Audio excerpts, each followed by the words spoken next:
l'impression que c'est un peu le syndrome de Cassandre, en fait, parce que ces gens-là écrivent pour Mm. prévenir l'humanité d'un danger qui guette, Mm.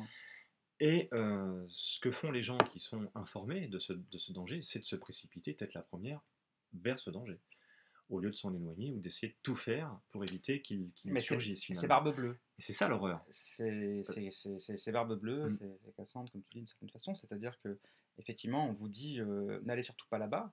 Mais j'ai envie de dire que l'horreur, elle naît aussi du fait que, tout simplement, nous, lecteurs, nous lisons le livre. C'est-à-dire que en lisant le livre, en lisant l'histoire, Mhm. d'une certaine façon, nous avons l'équivalent de la réaction de ceux qui, dans la fiction, vont lire le texte qui leur Ouais. est adressé, à savoir y aller.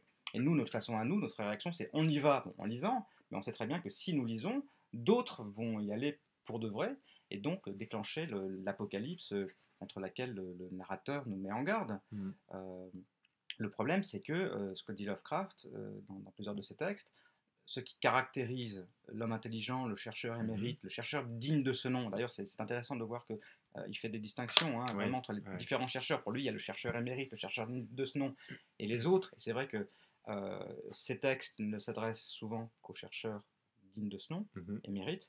Eh bien, ce qui les caractérise, c'est quoi? C'est l'intelligence, c'est la Ouais. curiosité, La c'est le curiosité, sérieux. ouais, Je ouais. veux dire, si on est sérieux, si on est curieux et si on est intelligent, on y va. On court au devant On y va. des ennuis, quoi, finalement. On court au-devant de très très sérieux ennuis. Et le problème, c'est que notre intelligence ne nous permet pas de nous échapper à l'horreur de la situation dans laquelle nous sommes et qui est celle que,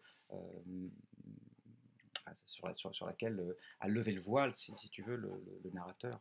Tout à fait.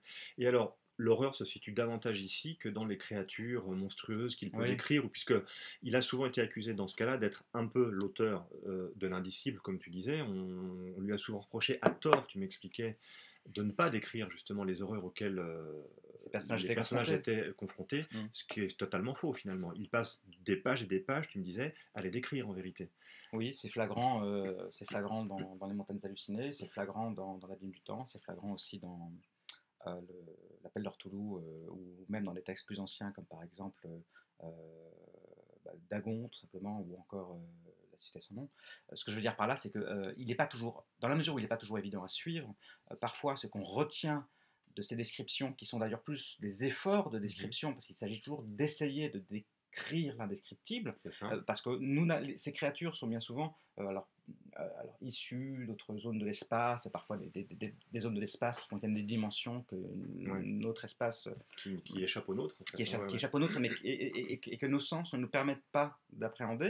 Donc Mhm. c'est vraiment l'effort, et Ouais. cet effort finalement est un échec Mhm. qui se traduit chez lui par le terme indicible, indescriptible. Et c'est vrai que comme nous avons lu plusieurs paragraphes, pages de description très difficiles à suivre, alors, en fait si on le fait, Ouais. j'allais dire mot à mot, comme on le fait quand on traduit, on voit la chose, on la voit bien, et d'ailleurs certains illustrateurs ont bien Ouais. rendu les monstres qu'il a décrits. Euh, mais je comprends parfaitement que le lecteur lambda ne Mhm. retienne de ces longues descriptions que leur conclusion, c'est-à-dire indicible, indescriptible, parce que finalement, je dirais, en désespoir de cause, c'est ce à quoi aboutit aussi le narrateur lui-même.